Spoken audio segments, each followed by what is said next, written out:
아이들에게 별처럼 빛날 미래를 선물할 선생님의 이름은 헛꽃별, 그리고 이 아이의 이름은 이제 다 알지? 뭉치야 뭉치. 자, 오늘은 선생님과 7월 전국연합학력평가 교육청 모의고사 얼마나 잘 보았는지, 제시문과 오답선제 내용들을 얼마나 내 것으로 잘 분석했는지 선생님이랑 같이 확인해보는 시간을 가져보도록 하자. 일단 모의고사 보느라 너무나 고생 많았어. 고생 많았습니다.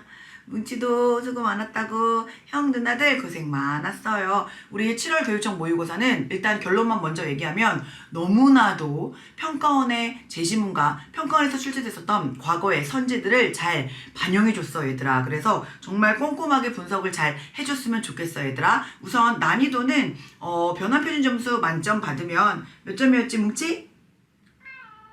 그렇지. 72점 정도가 나왔고 1등급 컷은 46점 정도로 나오는 괜찮은 정도의 난이도야 얘들아. 이 정도의 문제는 만점 받을 수 있어야 돼 얘들아. 다만 만약에 틀린 친구들이 있다면 너무 낙담하지 말고 내가 어떤 걸 제대로 모르고 넘어갔는지, 그냥 단어 위주로 풀지는 않았는지, 그리고 무엇보다 중요한 거 제시문에서 정말 많은 힌트들을 알려준단 말이야. 그 제시문의 힌트들을 내가 놓치고 간 건 없는지를 정확하게 분석, 반성만 잘하면 돼 얘들아. 어차피 실전은 수능이니까. 하지만 수능을 연습하기 위한 충분히 가치가 있는 그런 난이도를 가지고 있었던 시험이었다. 나의 모자란 부분을 정확하게 이해해보면서 채워보는 그런 알찬 시간으로 선생님이랑 해설 잘 귀담아 들었으면 좋겠어 얘들아. 자, 그럼 우리 모든 문항은 해설하진 않을 거고, 하지만 평가원에 나왔던 제시문과 선지들을 너무나 잘 반영해줘서 최대한 선생님이 많은 문항들을 분석해줄 거야, 해설해줄 거야. 그러니까 선생님이랑 꼼꼼하게 해석하고 가요. 우리 뭉치가 이렇게 응원합니다. 사랑해요. 우리 네 꽃별 선생님 제자들 너무나 사랑해요. 네, 사랑한대요.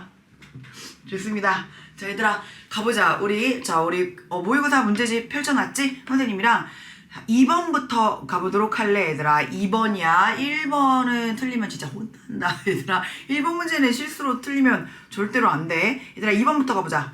자, 2번 문제 별표 달게. 우선 2번 문제가 정답률이 56%였네. 4위를 기록하고 있는 그런 문제야. 정답률 4위를 구역하고 있는. 자, 1번 문제 가보자. 만인에 대해 전쟁을 하는 자연 상태에서는 만만투의 전쟁 상태가 자연 상태라고 얘기했으니까 일단 이 첫 번째 줄에서 어렵지 않게 홉스이지만 누구인지만 알고 넘어가지 말고 아래에 나와 있는 제시문도 완벽하게 이해하자. 자연 상태에서는 강자이건 약자이건 예외 없이 요즘에 요런 표현이 아주 많이 보여. 형광펜 좀 치고 가자.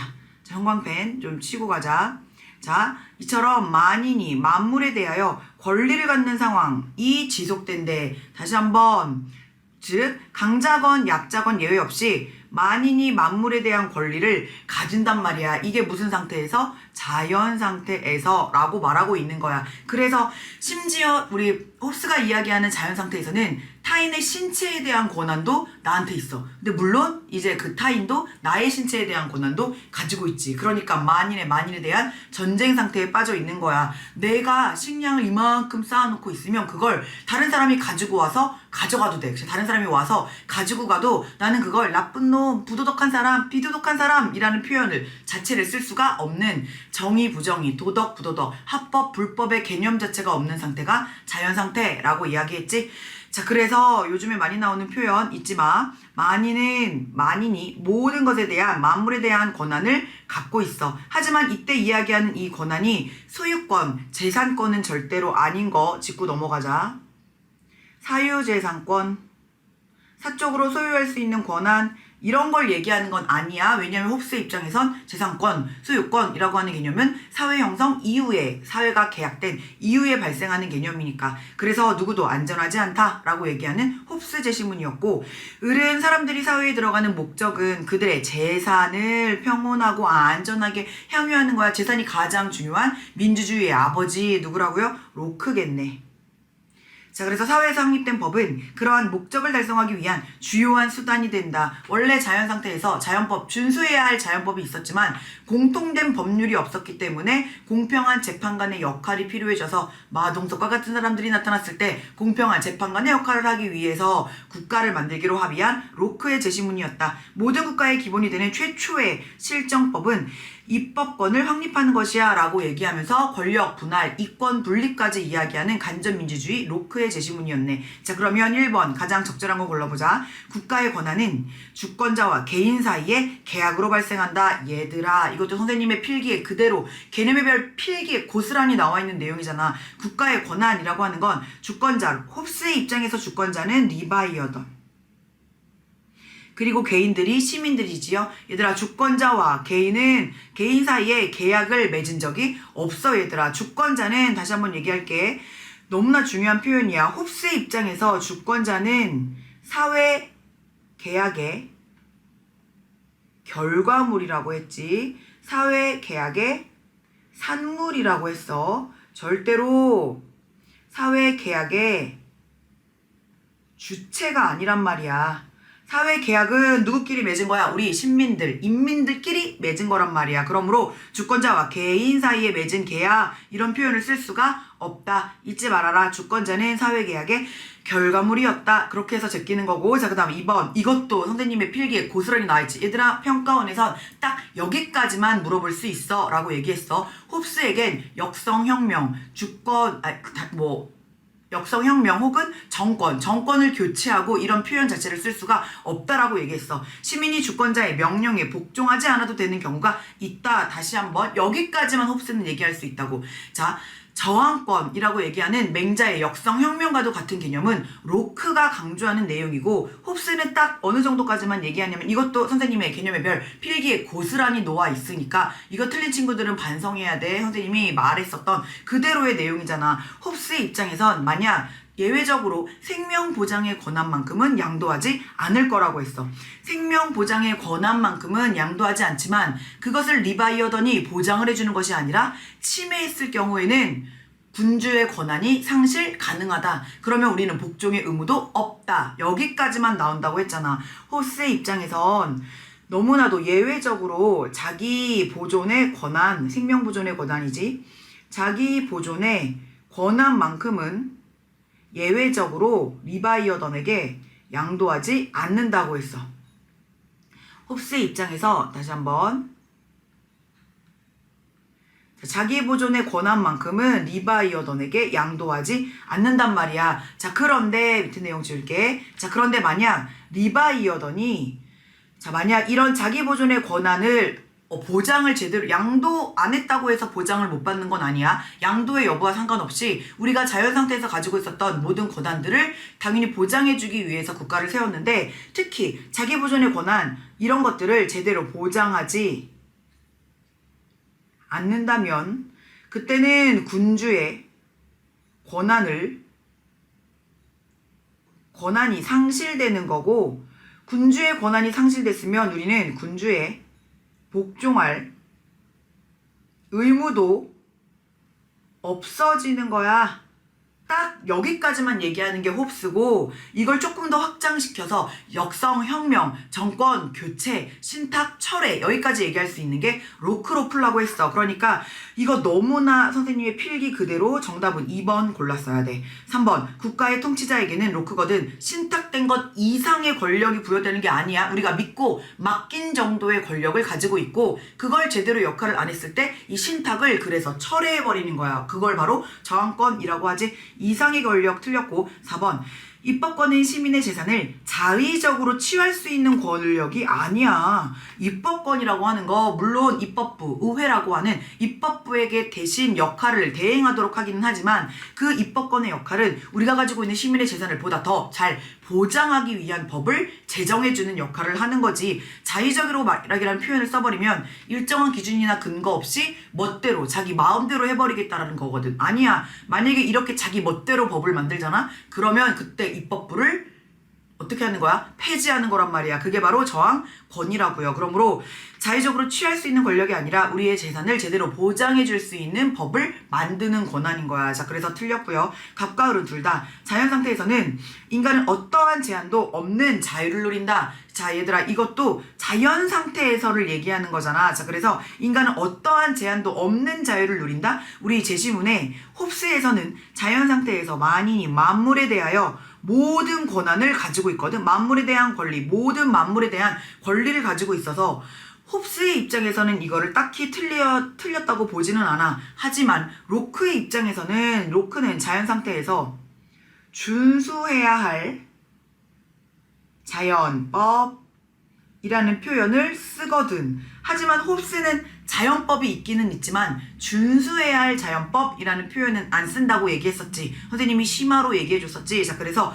준수해야 할 자연법이라는 표현을 로크가 쓰거든. 그러므로 자연 상태에서는 인간은 어떠한 제한도 없는 자유를 누리는 게 아니라 자연법에 입각하여서 이걸 잘 준수해가면서 살아가는 그런 자유를 누리는 거야. 그래서 제한도 없는 자유는 로크로 제끼면 됩니다. 자, 그래서 정답은 2번 나왔어야 되는 정답률 4위를 차지했었던 문제였다.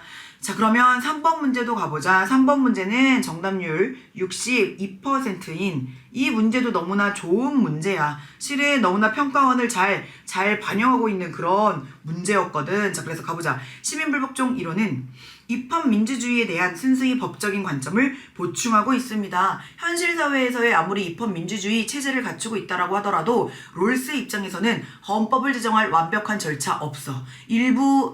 법을 제정할 완벽한 절차가 없어. 그러니까 부정의한 법이 제정될 수밖에 없고 그 부정의한 법을 가만히 내버려 둘 수는 없으니 시민불복종이라고 하는 정치적 절차를 마련해 놓은 거야. 정치적 장치라고 할게. 정치적인 절차가 아니라 장치를 마련해 놓은 거야. 자, 그래서 너무나 법적인 관점을 보충하고 있는 게 너무나 맞습니다. 시민불복종. 그래서 이런 거 법에 대한 충실성의 한계 내에서 이런 표현 쓰면서 법에 분명히 반하는 시불이라고 하는 건 위법행위인 건 맞지만 법에 대한 충실성 같은 말도 어렵게 하는 사람, 법에 대한 존경심 이런 표현이 아니라 법에 대한 충실성 같은 의미이긴 하지만 이런 표현 쓰는 사람 선생님이 롤스라고 이야기했지. 그래서 민주체제의 기본적인 정치적인 원리들을 인정합니다. 원리들에 호소함으로써 우리의 공적인 정의관이 제대로 지켜지지 않고 있어요 라고 호소함으로써 합법적인 민주적 권위에 반대할 수 있는 합법적인 민주적 권위, 이것도 평가원에서 2번 출제됐었던 표현이라고요. 가장 대표적인 것이 바로 법이야. 왜냐하면 법이라고 하는 건 합법적인 절차에 따라 제정이 됐고 구속력, 권위도 가지고 있거든. 그래서 이를테면 법에 반대할 수 있는 근거를 정식화하려고 하는 것입니다. 맞지? 위법행위를 정당한 위법행위가 있다고 얘기해주는 거거든. 시민불복종이 그렇다는 거야. 자, 그래서 이건 롤스의 제시문이었고 그러면 준법의 의무는 부정의에 그렇지 얘들아 우리 이것도 평가원에서 이미 나왔었던 표현이야. 준법의 의무는 어쨌든 민주시민으로서 법을 지켜야 해. 이거를 준법이라고 하지. 준법 정신은 굉장히 훌륭한 민주주의의 정신이란 말이야. 그런데 시불도 민주시민의 의무이자 권리잖아. 시민불복종이라고 하는 것도 민주시민의 의무이자 권리이기 때문에 이것이 준법의 의무와 상충할 순 있어. 고민이 될 거야. 하지만 부정의한 법을 정의로운 법으로 고쳐야 되기 때문에 우리는 마땅히 처벌도 감수하면서 하지만 법에 대한 충실성의 한계 내에서 처벌도 감수하면서 시부를 하는 거지. 그러므로 상충할 수 있다. 서로 충돌할 수 있다. 너무 맞습니다. 자, 그 다음 니은 시민불복종은 양심적인 신념을 표현하는 사회적 위협. 자, 양심적인 신념을 표현할 순 있어. 왜냐하면 롤스 입장에서도 시민불복종이라고 하는 건 팩트로서 너무나 양심적인 위법행위거든. 근거가 양심은 아니지만 양심적인 행위인 건 맞단 말이야. 그래서 양심적인 신념을 표현하는 여기까지는 맞지만 사회적 위협행위가 아니라 민주체제의 안정에 기여하려고 하는 행위입니다. 심지어 민주체제를 박살낼 것 같으면 시불 안 한단 말이야. 자, 그래서 틀렸습니다.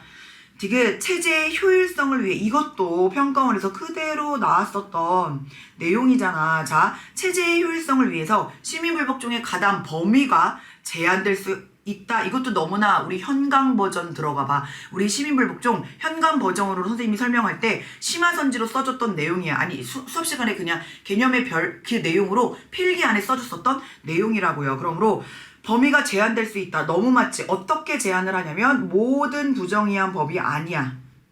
자, 롤스의 입장에선 시불의 대상이 선생님의 필기를 펼쳐보거라.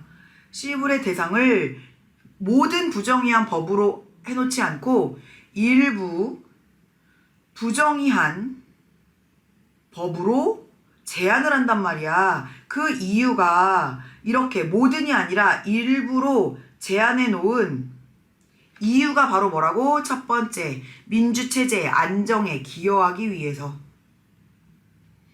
조금이라도 약하게 위배됐을 때 너도 나도 할 것 없이 모두가 다 시민불복종을 하고 일으키고 돌아다니면 오히려 체제가 불안정해질 겁니다. 그러므로 체제의 안정을 위해. 두 번째, 민주체제 관리의 효율성을 위해.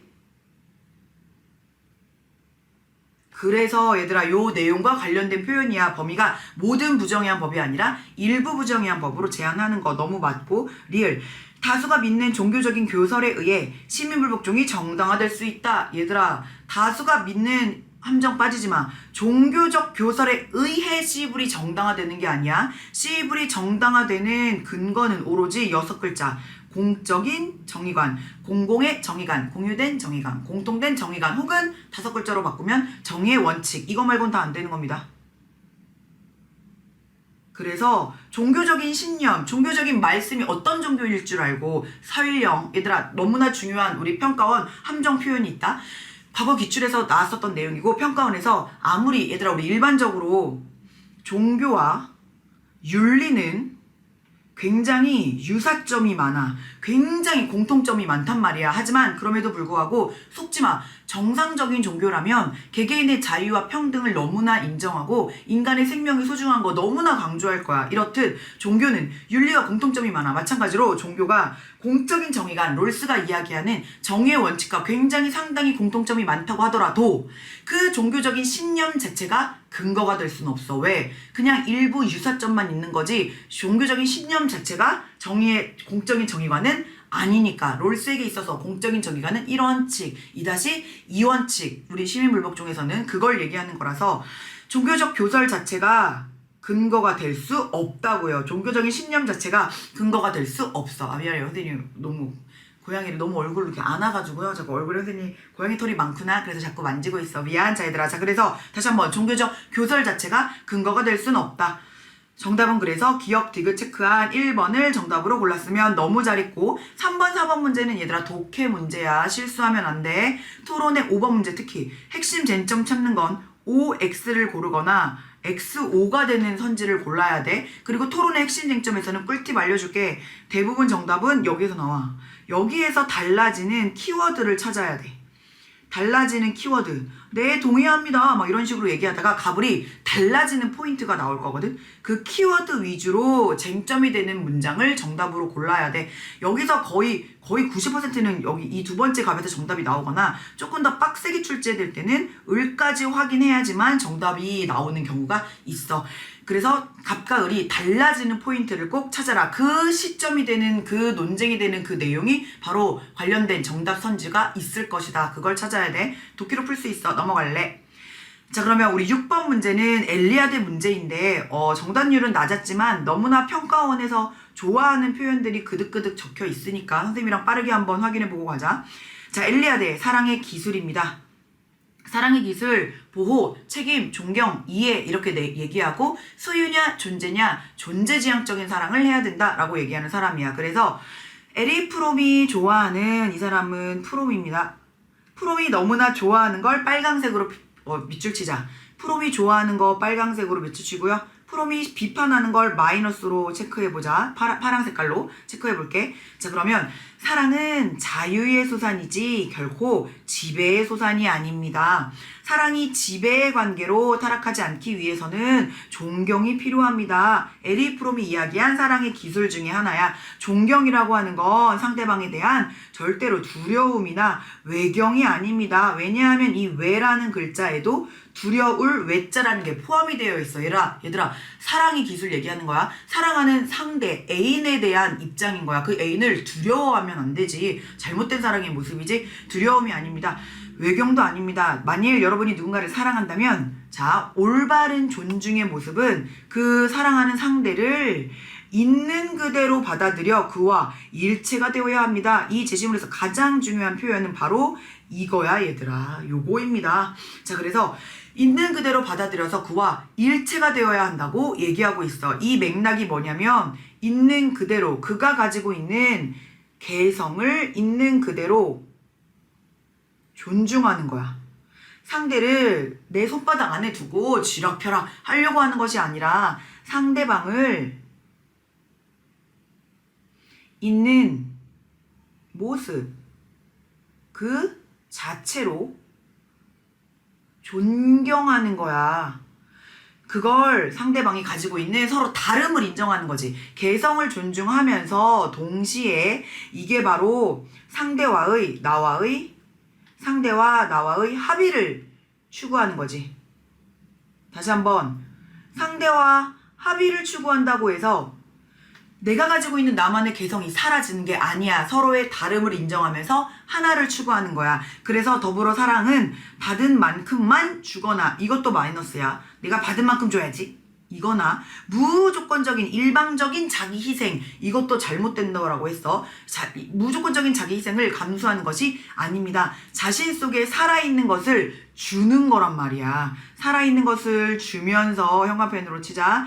살아있는 것을 주어서 자신의 생동감을 고양하면서 동시에 타인의 생동감을 고양시키는, 그래서 사랑이라고 하는 건, 그래서 사랑은 주는 것이 아닙니다. 주고받는 거, 미안합니다. 사랑은 주는 것입니다. 사랑은 주는 것이지만 나에게 마이너스로 되는 것이 아니라 내가 주지만 나도 성장하고 그도 함께 성장하는 거야. 사랑은 주는 것이 맞고 받는 것이 아니야. 주고받는 것이라고 생각하는 것도 아니야. 그래서 주지만 너무나도 능동적인 활동이면서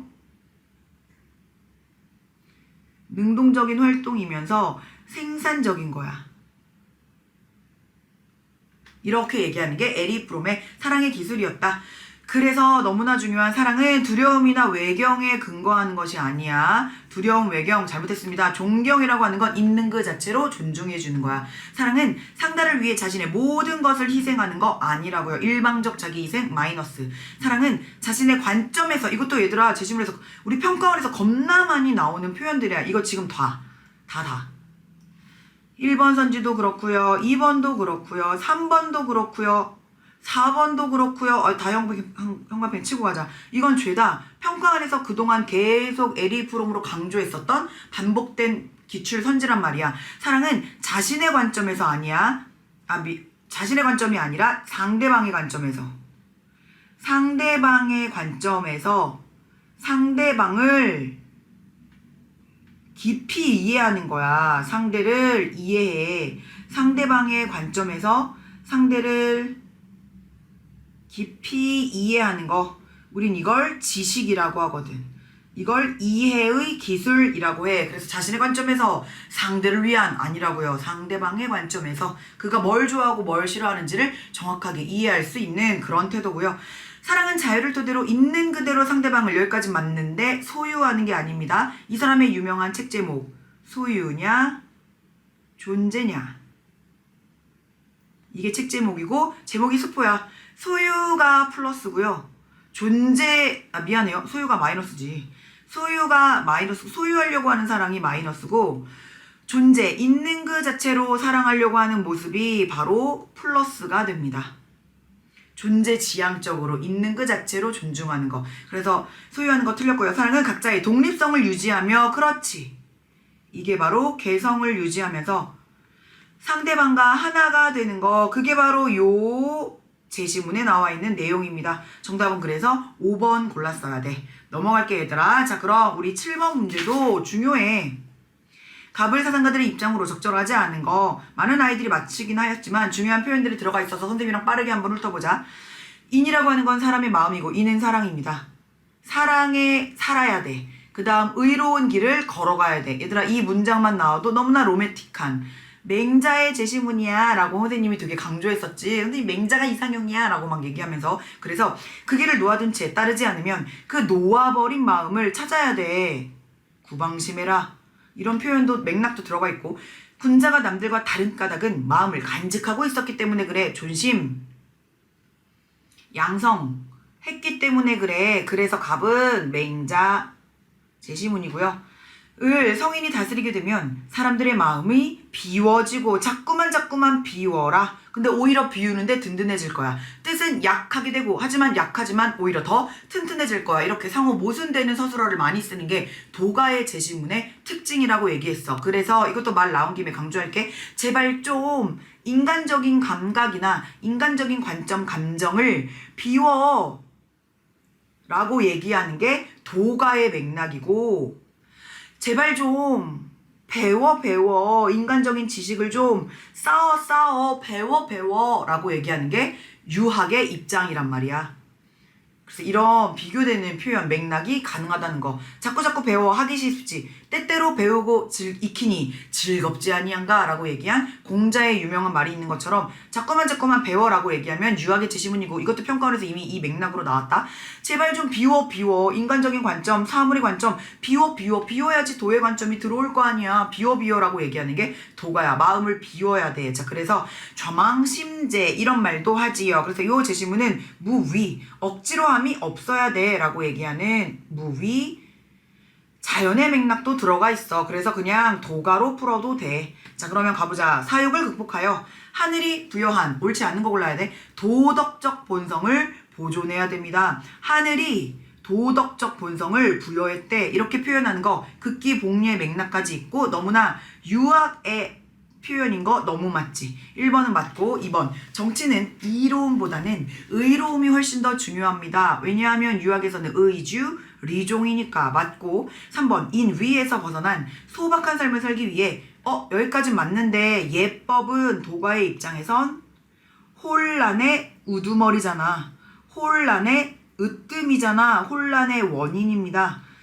기억하니 대도가 무너지니 인의가 생겨났고 인의마저 무너지니 예의가 생겨났다. 그러므로 예의가 많아지는 건 세상이 혼란스러워졌다는 것이다. 더더더 혼란의 으뜸이다 라고 얘기하는 도가의 맥락이야. 그래서 예법은 마이너스니까 3번이 잘못됐네. 4번 도의 관점에서, 그렇지, 도 자연의 도겠지. 말 나온 김에 자연의 도라는 표현 쓸 수 있고 도가에서도 자연의 덕이라는 표현 쓸 수 있어. 덕이라는 글자만 나오면 무조건 도덕, 유학 이러면 안 돼 얘들아. 도가에서도 자연의 덕이라는 표현은 너무나 쓸 수 있더라. 그래서 도의 관점에서 마음을 비우고, 그래 너무 맞지요? 다툼을 지양해야 된다. 부쟁의 맥락까지 들어가 있네. 너무 맞는 거고. 5번 갑과을 형광펜 칠 거야. 둘 다 얘들아 유학이건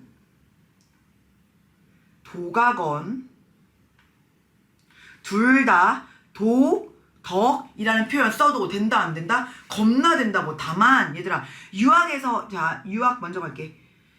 유학에서의 도는 인간의 도덕 말하는 거겠지. 유학에서의 덕도 당연히 인간의 덕목을 말하는 거겠지. 하지만 도가에서 이야기하는 도는 자연의 도를 말하는 거고, 도가에서 이야기하는 덕도 자연의 덕을 얘기하는 거야. 그래서 얘들아 이 문장은 둘의 공통점입니다. 도가에선, 그래서 노자가 쓴 책 제목이 도, 덕경이라고 얘기했지. 자연의 도, 자연의 덕이라는 표현은 괜찮아. 인간의 도덕이라는 표현은 안 써. 도덕적 본성, 도덕적 삶을 추구해야 된다 이런 표현은 안 쓰지만 자연의 도, 자연의 덕이라는 표현은 너무나 도가가 많이 쓸 수 있더라. 자, 그래서 얘들아 5번은 너무나 둘의 공통점, 아주 매력적인 함정선지였어. 정답은 3번만 잘못됐어. 넘어갈래요? 자, 우리 8번 문제는 정답률이 68%구나. 많은 아이들이 틀렸네. 자, 그럼 가보자. 자, 우리 예술과 윤리 문제인데 모든 인간은 본래 모방된 것에서 즐거움을 느낀다. 모방이라는 표현 나오면 우리가 지금 제일 먼저 떠올리는 사람은 실은 플라톤이거든. 그런데 작년 수능 제시문에서 독해 문제로 풀 수 있게 누가 출제됐었냐면 우리 교육청 모의고사에서도 올해 출제가 됐었던 내용이기도 해. 아리스토텔레스가 직전 수능에서 우리 제시문 독해로 나왔었지. 얘들아 아리스토텔레스도 예술이 자연물을 모방할 수 있다 이런 표현을 쓰기는 써. 근데 우리 플라톤과 아리스토텔레스의 가장 큰 차이점은 플라톤은 도덕주의 입장에서 예술이 추한 것을 담으면 안 된다고 했어. 현실에서 아무리 추한 것이 있더라고 하더라도 도덕주의 입장에서 심지어 플라톤은 시인 추방론까지 얘기하면서 예술이라고 하는 건 아름다운 것을 담아야 돼. 우아한 것을 담을 수 있어야 돼 라고 얘기하면서 나쁜 걸 담았으면 추방시켜까지 얘기하는 게 플라톤이야. 하지만 아리스토텔레스는 그렇게까지 말하지 않고 모든 인간은 본래 모방된 것에서 즐거움을 느낍니다. 혐오스러운 대상이라고 하더라도 그것을 정확하게 그렸을 때 우리는 이것을 보고 즐거워할 수 있습니다. 그림을 보고 쾌감을 느끼는 이유는 그림 속에 있는 각각의 사물이 무엇인지 추론하며 배울 수 있기 때문입니다. 우선 추론이라고 하는 걸 실은 아리스토텔레스는 겁나 좋아합니다. 아리스토텔레스는 실은 논리학의 아버지라고 불릴 만큼 추리하여서 논리적으로 풀어내는 이런 논리학이라는 분야를 완성시켰던 대표적인 학자이기도 해. 그걸 떠나서 얘들아, 우선 아리스토텔레스는 심지어 우리 직전수능 제시문에서, 제시문 우리 수능 문제 풀고 왔었지, 선생님 해설 들었지 얘들아, 거기 제시문에 보면 아리스토텔레스가 어떤 표현을 써버리냐면, 예술이라고 하는 걸 통해서, 예술은 오히려 현실을 모방하긴 할 건데 현실 속에 있는, 현실 속 자연물을 심지어 모방을 통해서 조금 더 완성시켜줘. 모방을 하며 예술을 통해서 훨씬 더 완성된 모습으로 표현한다고 해.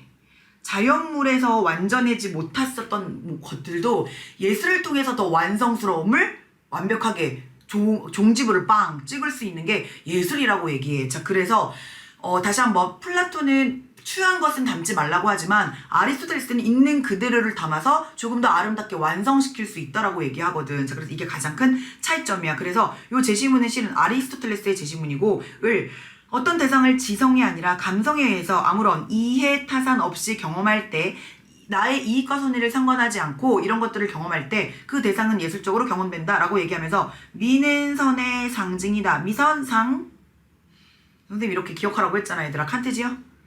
그래서 칸트의 입장에선 도덕 판단과 예술 판단의 내용 면에서 가치를 찾는 것이 아니라 형식 면에서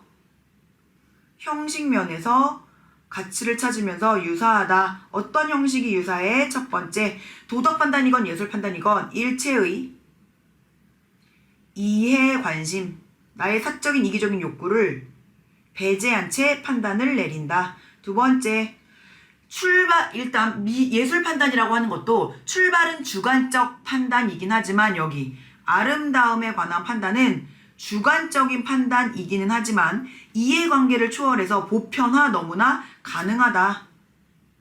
보편화 가능하다는 거. 그 다음 예술 판단이건 미적 판단 말하는 겁니다. 미적 판단이건 도덕 판단이건 둘 다 너무나 자율적인 판단이다. 누가 억지로 나한테 시키는 게 아니라 자율적 판단이다. 이렇게 세 가지 관점에서 너무나 형식면에서 유사하니까, 그래서 예술활동을 하는 게 좋겠다라고 얘기하는, 칸트는 신미주의도 아니야, 도덕주의도 아니야, 그냥 칸트로 푸는 거야. 그래서 인간은, 아리스토텔레스, 자신이 행하는 모방을 통해서만 즐거움을 느낀다고 제시문에서 확대 해석하면 안 됩니다. 모방될 때 즐거움을 느낀다고 얘기했지, 이걸 통해서만 즐거움, 쾌락, 행복 이런 걸 느끼지 않아. 왜냐하면 이걸 행복으로 한번 연결해 볼래? 실은 얘들아, 아리스토텔레스는 덕윤리학자야. 덕윤리학자로서 유덕한 삶이 행복이라고 얘기하잖아. 그러니까 모방을 통해서만 즐거움을 느낀다. 틀렸어. 뭐 덕 있는 행동을 실천함으로써 더 행복한 삶을 느낄 수도 있고, 물론 모방을 통해서 즐거움을 느끼지만 이걸 만으로 해석하면 안 되는 겁니다. 틀렸고요. 니은, 예술은 자연이 완성하지 못한 아름다움을 완성할 수 있다. 직전 수능에 나오는 제시문을 그냥 선지로 내렸던 표현입니다. 너무나 맞고. 디귿, 미적 판단과 도덕적 판단은 각기 고유성과 독자성을 지닌다. 너무 맞지 얘들아. 칸트의, 선생님이 이거 개념의 별에서 설명할 때 칸트는 도덕과 예술의 조화란 말이야. 얘들아, 도덕과 예술이 조화가 가능하다라는 건 각각 양립도 가능한 거야. 얘들아, 예술학과 교수님 따로 계시고요, 도덕학과 교수님 따로 계십니다. 자, 얘들아, 각각 양립을 가능하고 다만 조화시킬 수 있다라고 얘기하는 고유성과 독자성 너무나 인정합니다. 이것도 실은 형광펜 치고 갈래요? 이것도 너무나 평가원에서 함정으로 나왔었던 내용이야. 너무 맞아. 각각을 둘 다 미적 판단의 기준은 주관과 관계없이 객관적으로 실제하는 겁니다. 얘들아, 이건 제시문 독해입니다. 칸트 제시문 여기 화살표 올릴까? 미적 판단이라고 하는 예술, 아름다움에 관한 판단은 주관적 판단이지만, 틀렸지? 그냥 칸트로 제끼는 거야. 갑의 입장과 상관없이 칸트가 X니까 제끼면 돼. 정답은 니은 디귿 들어가 있는 3번을 정답으로 골랐어야 된다. 너무 잘했다. 자, 그러면 우리 9번 문제도 빨리 가보자. 자, 갑을 사상의 입장으로 적절한 것만을 보기에 서 있는 대로 골라보자. 어떤 종류의 폭력이라도 또 다른 폭력을 낳는다. 그래서 평화라고 하는 건 오로지 평화적인 방법으로만 실현 가능하다라고 얘기하는 갈퉁이지요. 다만 우리 갈퉁이 맨날 단곤살지로 나왔던 거, 문화적인 폭력은 나머지 두 개의 폭력을 정당화시킬 우려가 있다. 그러므로 폭력을 예방하는 것이 중요합니다. 적극적인 평화란 직접적인 폭력은 물론이고 간접적인 폭력도 없애야 되는 거야. 이것도 없는 상태가 가장 바람직한 평화, 적극적인 평화의 모습입니다. 라고 얘기하는 국가안보 차원에서의 평화의 개념을 인간안보 차원까지 확대했었던 사람이 바로 갈퉁. 세력균형체제에서 너무나도 어렵게 세력균형을 이루었어. 그래서 각국은 경쟁국이 자국의 권력 지위를 탈취하지 않을까 불안한 가운데 살고 있대. 왜냐하면 자, 일단 이 사람은 모겐소지, 현실주의. 모겐소인데 현실주의 입장에선 이 세력 균형을 통해서 평화를 유지했다고 하더라도 이때의 평화는 일시적인 평화를 유지하고 있는 상태다라고 얘기하거든. 그래서 언제든지 이 세력 균형이 깨질 수 있어. 왜냐하면 현실주의 입장에선 여기다 쓸게. 타국, 다른 나라의 존재는 어떻게 생각하냐면 현실주의에서의 타국은 언제든지 자국을 위협할 수 있는, 자국을 위협할 잠재적인 위협 요소라고 얘기하거든. 잠재적으로 우리를 위협할 수 있는 존재가 다른 나라의 존재라고 생각해. 그래서 지금은 일시적인 평화 유지, 세력 균형을 통해서 유지를 하고 있지만 만약에 한쪽으로 기울게 되면 또다시 이 나라가 이 자기보다 약한 세력을 국익을 위해서 침략 전쟁도 가능해. 이렇게 얘기하거든. 그래서 불안한 가운데 살고 있다. 모든 국가는 다른 국가가 자국에 취하지 말았으면 하는 행동을 다른 국가에 취해서 심지어 국익을 높이는 게 모든 외교 활동, 모든 외교, 국제 외교 관계의 근본, 본질은 국익을 향상시키는 거라고 얘기하면서 심지어 침략 전쟁도 가능해 라고까지 얘기하거든. 그러면서까지 우리가 제발 취하지 않았으면 하는 행동을 다른 국가에, 우리가 당하지 않았으면 좋겠다라는 이런 행동도 다른 국가에 취하는 잠재적인 위협 요소라고 인식해버린단 말이야. 그래서 이런 입장이 현실주의야. 그래서 가보자. 기억, 갈등입니다. 비의도적인 폭력이 대표적으로 간접적인 폭력이지. 간접적인 폭력은 비의도적인 폭력이지만 의도적 폭력을 발생시킬 수 있지.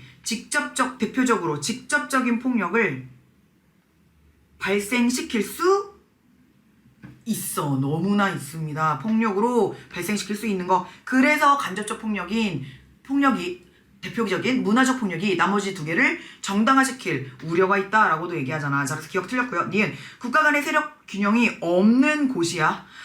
그러면 세력 균형이 없잖아? 그러면 지금 불균형한 상태네.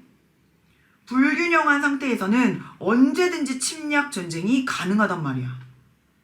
심지어 침략 전쟁까지 가능합니다. 그럼 당연히 국제법의 실효성이 있겠니 없겠니? 없지. 담보될 수 없지. 보장될 수 없는 거야. 너무나 맞지. 현실주의 입장에서도 국제법이라고 하는 것을 부정하지는 않아. 당연히 이 현실주의건 여기에 없는 이상주의건 현대사회에서 등장한 국제 외교를 바라보는 이론이기 때문에 당연히 국제법, 국제기구의 존재를 인정하긴 하지만 이상주의가 그것의 역할을 훨씬 더 신뢰하고 현실주의는 회의적인 태도를 취해. 야, 국제법 그거 되겠냐? 지금 성악설을 바탕으로 국가가 이렇게 돌아가고 있는데 국제법이 효력이 있겠느냐고. 물론 국익을 위해서 국제법을 따를 수는 있을 거야. 국익을 높여준다면 부정은 안 할게. 하지만 국제법의 효력 자체를 굉장히 긍정적으로 보진 않아. 심지어 게다가 이 선제는 국가 간의 세력 균형이 없는 곳인데 당연히 국제법이 먹힐 리가 매우 어렵지. 자, 그래서 담보될 수 없다. 너무나 맞습니다. 자, 디귿. 갑과 을은 둘 다 평화 상태에서 폭력 사용의 가능성은 너무나, 자, 다시 한번 이것도 역시 현실주의, 갈퉁의 입장과 상관없이 현실주의를 겨냥한 선지라고 봐도 돼. 왜냐하면 현실주의 입장에서 이때의 평화 상태가 세력 균형을 통한 일시적 평화 유지 상태일 거란 말이야. 현실주의에서 제시하는 평화 유지의 방법은 일시적 평화 상태를 유지하는 방법이고, 심지어 일시적인 평화의 상태라고 하더라도 다시 한번 어떻게 나를 또 침략하지 않을까 불안한 가운데 살고 있다라고 이거 제시문에서 얘기하고 있어.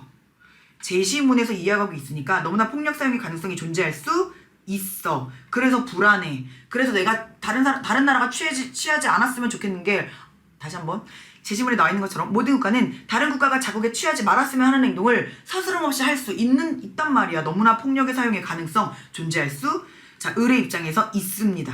자, 그래서 을로 제끼는 거야. 정답은 1번 니은 체크했으면 너무 잘했고, 자, 얘들아 10번 문제는 정답률 66%밖에 안 돼. 늘 그래. 얘들아 엘리아드의 문제를 그렇게 어려워하더라. 외우려고 하니까 엘리아드 문제를 어려워하는 거야. 그래서 준비했다. 선생님이 7월 월간 질문 타임즈로 선생님이 엘리아드 문제, 모든 문제 다 풀 수 있는 비법을 알려줄게. 기다려줘. 7월 월간 질문 타임즈는 엘리아드 뿌시자. 엘리아드 뿌시면서 선생님의 ex boyfriend, 물론 이제 이별하였지만 그분의 이야기를 들려주려고 해. 그 사람의 이야기를 들으면 엘리아드를 다 풀 수 있거든. 그래서 실은 되게 감사해. 아, 하나님이 내 제자들에게 엘리아드 문제를 꼭 잘 풀게 하기 위해서 그분을 만나게 해주신 건가? 라는 생각이 들 정도로 선생님이 월간 질문 타임즈로 만들어줄게. 그거 보면 엘리아드 문제 가지고 놀 수 있을 거야. 자, 그래서 이 제시문 엘리아드고 빠르게 갈게요. 선지만 보자. 종교적인 인간은 자연물 그 자체가 숭배의 대상이 아닙니다. 자연물의 만약에 성현하였다면 성스러움이 드러났기 때문에, 그렇기 때문에 그 돌을 숭배할 수, 이를테면 돌을 숭배 가능하다라고 제시문에서 너무나 평가원에서 나왔었던 내용이야. 성현했기 때문에 숭배가 가능한 거지 자연물 그 자체를 숭배하는 건 아니야 얘들아. 자, 그래서 틀렸어요. 아니오에 체크해야 되고, 종교적인 인간에게 자연적인 실제와 이를테면 자연물과 초자연적인 실제, 이를테면 신, 너무나 공존할 수 있어. 그래서 종교적인 인간이야. 하나님이 우리의 이 생활 안에 성현할 수 있다라고 얘기해. 자, 얘가 너무 맞고, 비종교적인 인간은 이제 무종교인이라고 생각하면 돼. 신의 존재를 믿지 않아. 역사의 주체는 오로지 나뿐 이래. 나만 믿어. 그래서 종교라고 하는 걸 오히려 구속한다라고 얘기해. 그래서 오히려 이 종교라고 하는 구속으로부터 벗어날 때 인간이 자유로워져 라고 믿어 얘들아. 그래서 이건 잘못 체크했으니까 디귿도 안 돼. 기억도 잘못 체크한 거고 니은은 잘했고. 자, 그 다음 비종교적인 인간이야. 신의 존재를 믿지 않아. 그러니까 세속적인 일상 의례가 갖고 있는 종교적인 의미 자체를 스스로 깨닫지 않아. 스스로 깨달아버리는 순간 종교인이 돼버리거든. 이걸 자각하지 않으니까 비종교인인 거야. 이상하다. 아니오에 잘 체크해야 돼. 리을 맞고. 정답은 그래서 4번인데, 선생님 제가 이걸 헷갈렸던 건 분명히 뭔가 비종교적인 인간도 종교랑 뭔가 관련이 있었어요. 이것 때문에 리을 선지를 자꾸만 틀리는데, 종교적인 의미 자체를 깨달으면 종교인이 되는 거고, 하지만 비종교인은 이를테면 성현 자체, 성스러움이 드러나는 걸 인정하진 않아. 인정하진 않지만 그럼에도 불구하고 인간이라고 하는 존재는 본투비 종교적 존재이기 때문에 종교의 역사로부터 인간은 계속 거듭돼서 태어났었기 때문에 인간은 종교인이건 비종교적인 인간이건 이게 엘리아드의 핵심이야. 종교적 행위를 한다. 종교적인 행위를 할 수 있다라고 얘기하는. 그래서 인간이라고 하는 존재는 본투비, 얘들아 마르크스는 뭐 인간은 노동하는 존재다, 아리스토텔레스는 인간은 사회적 동물이다 이렇게 얘기하는 것처럼 엘리아드에게 인간은, 심지어 강조해줄게, 모든 인간은 심지어 종교인이건, 저 종교 없어요 라고 얘기하는 비종교인이건 모든 인간은 종교적 존재다 라고 말해. 여기서 말하는 종교적 존재이다의 뜻은 일상생활에서 종교적인 행위를 한다고. 그래서 비종교적인 인간도 별똥별 떨어질 때 겁나 소원 빕니다. 눈 감고 소원 빌고요. 비종교적인 인간도 생일 촛불 끌 때 눈 감고 소원 빕니다. 이런 종교적 행위를 하지만 그걸 종교적인 의미가 있다라고 스스로 깨닫지는 않아. 왜? 성현 자체를 부정하거든. 그런 맥락이야 얘들아. 그래서 정답은 니은 리을이야. 자, 이거 7월 월간 질문 타임즈에 선생님이 더 자세하게 얘기해 줄 테니까요. 꼭 엘리아드 어려운 친구들 꼭 한번 들어. 짧게 영상으로 만들어 줄게. 너무 잘했다 얘들아. 자, 그러면 우리 11번으로 넘어갈게. 11번은 얘들아 벤담 문제고요. 별다른 어려운 내용 없어서 넘어갈래. 12번 문제는 공통 5위를 차지한, 정답률은 57%네. 공통 5위를 차지했어. 자, 그래서 57%의 문제를 한번 풀어보자. 인간 행위의 유형에 적합하고 새로운 유형의 행위의 주체를 지향하는. 말은 되게 어려워 보이지만 왜냐면 이 사람도 칸트를 계승했거든. 칸트의 정원명령을 계승해서 너의 행위의 효과가 인간의 생명의 미래 가능성에 대해 파괴적이지 않도록 행위하라. 즉 인류의 존속이 가장 중요한 사람이야. 조화를 유지하도록, 인류의 존속과 조화를 유지하도록 행위하라. 생태학적 정원 명령. 생태학적 정원 명령을 이야기하는 요나스. 요나스의 이론 책임윤리라고 하지. 요나스의 책임윤리는 일방적으로 조언이 기억나지? 일방적 책임과 존재적 책임과 현세대인 인간만 책임을 질 수 있고 예방적 책임을 너무나 강조했던 사람이야. 예방적 책임. 사후적 책임은 당연히 있어야 되고 사전적 책임, 미리미리 예방하는 것도 너무나 중요합니다. 라고 해서 일방적으로 존예, 너희와 같다 라고 선생님이 이렇게 기억하라고 했지. 그래서 왜냐하면 이게 다 왜 때문이야? 왜냐하면 요나스의 입장에선 요나스에게 1차 책임은 인간이 가지고 있어야 하는 현세대의 1차 책임은 인류의 존속이 제일 중요한 사람이야.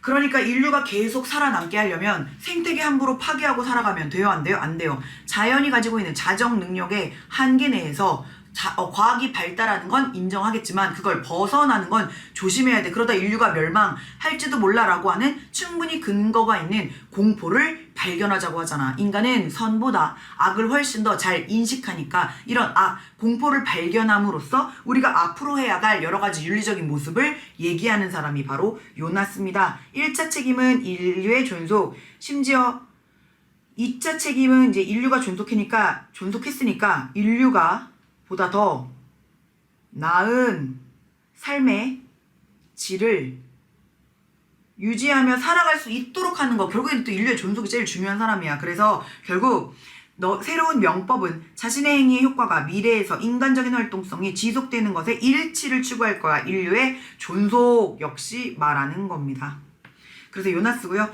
책임의 주체라고 얘기하면 오로지 현세대이지만 책임의 대상을 얘기해버리면 현세대는 당연하고 우리가 책임져야 할 대상은 우리들끼리도 현세대 그리고 미래세대의 존속이 너무 중요하니까. 그래서 자연, 생태계까지 책임의 대상으로 넣어줬기 때문에 이성적 존재만 책임의 대상이 된다. 틀렸습니다. 주체는 이성적 존재인 현세대만이 가능하지만 책임의 대상엔 자연, 생태계도 들어가니까 책임의 대상이 된다. 틀렸습니다. 이성적 존재만 이러면 인간만 얘기하는 거니까.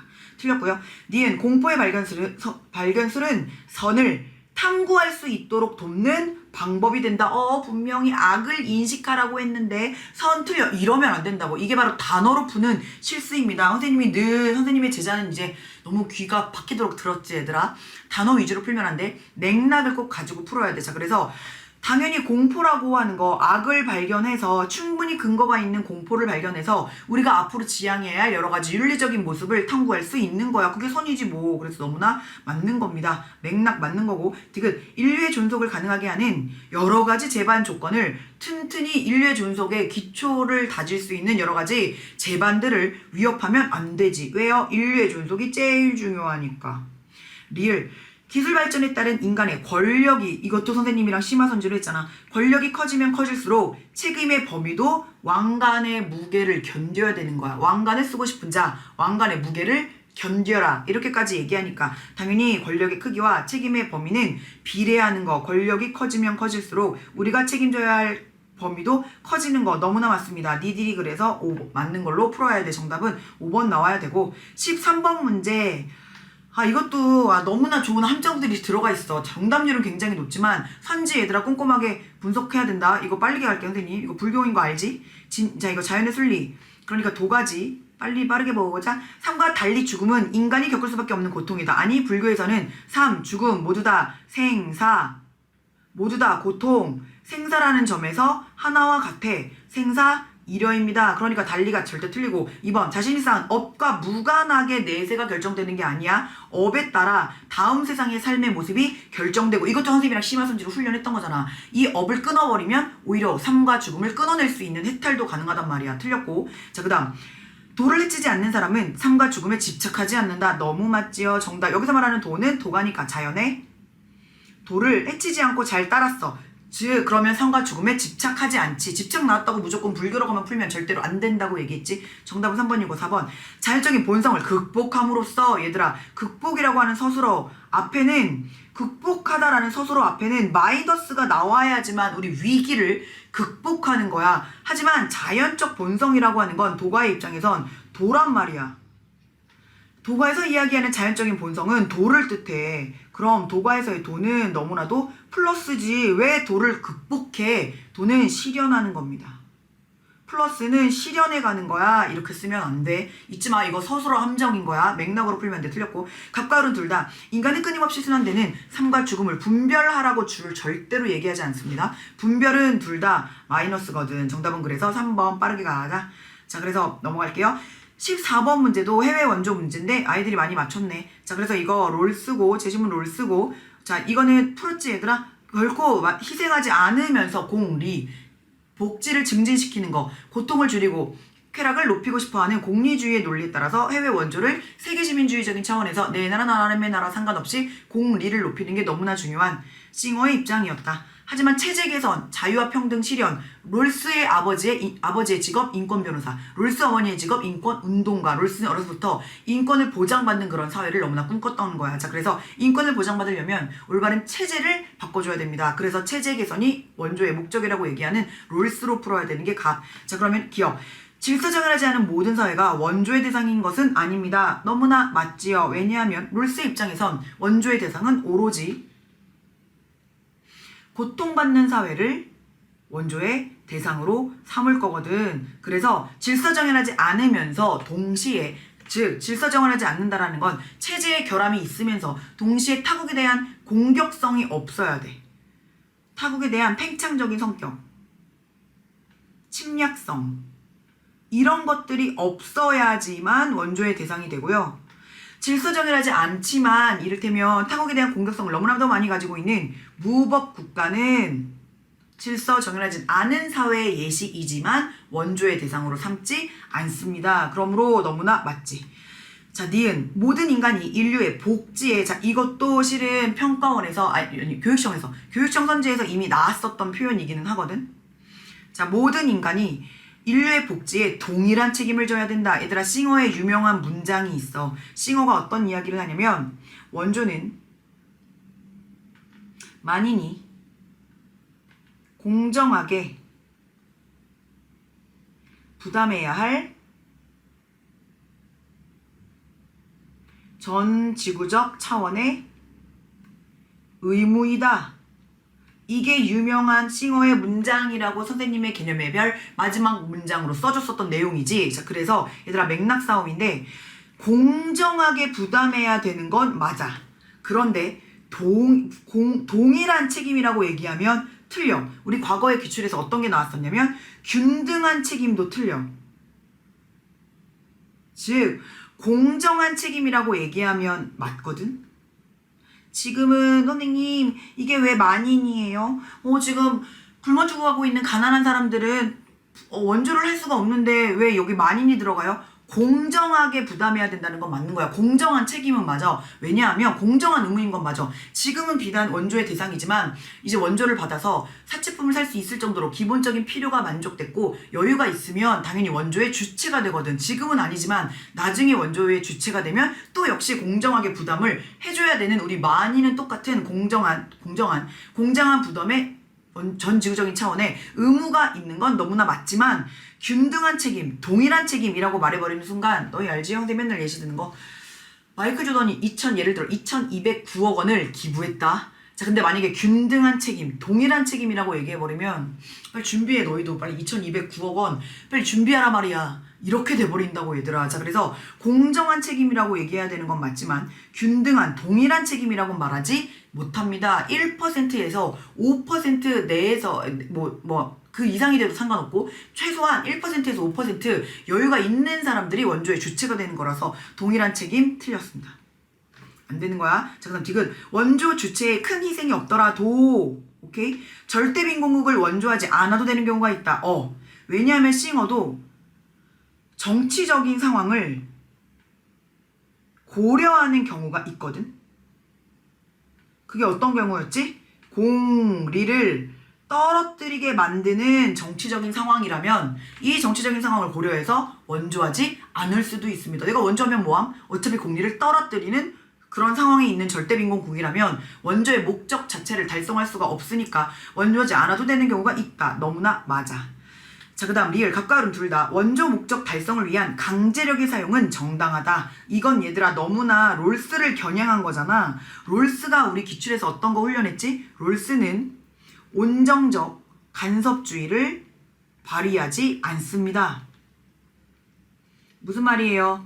원조 대상국이 원조를 거부했을 때 야, 너를 위해서 하는 말이야. 잘 들어. 그냥 원조 받아. 라고 원조 자체를 강제할 순 없어. 이게 바로 온정적 간섭주의를 발휘하지 않는 거랑 똑같은 맥락이라고 했지. 아무리 좋은 뜻을 가지고 원조의 대상의 방향을 강제로 억지로 돌려 세우는 거 마이너스야. 원조를 권고할 순 있어도 원조 받아야 될 것 같은데 우지 권고는 괜찮지만 강제, 강요할 순 없어. 왜? 롤스의 원조의 목적 자체가 롤스의 원조의 목적은 고통을 받는 사회의 자유와 평등을 확립하게 해주는 거기 때문에 이게 시작이 자유와 평등 확립인데 원조의 대상이 거부했다고 해서 야 억지로 너 원조 받아 라고 자꾸자꾸 강제하는 건 애시당초 원조의 대상의 자유를 무시하는 것과 똑같은 결과로 가기 때문에 원조에 있어서 강제하지 않습니다. 그러므로 강제력 사용 정당하다. 절대 롤스가 이런 말 안 해. 롤스 싱어의 입장과 상관없이 롤스로 제끼면 됩니다. 정답은 1번 기억 디귿 체크하면 돼.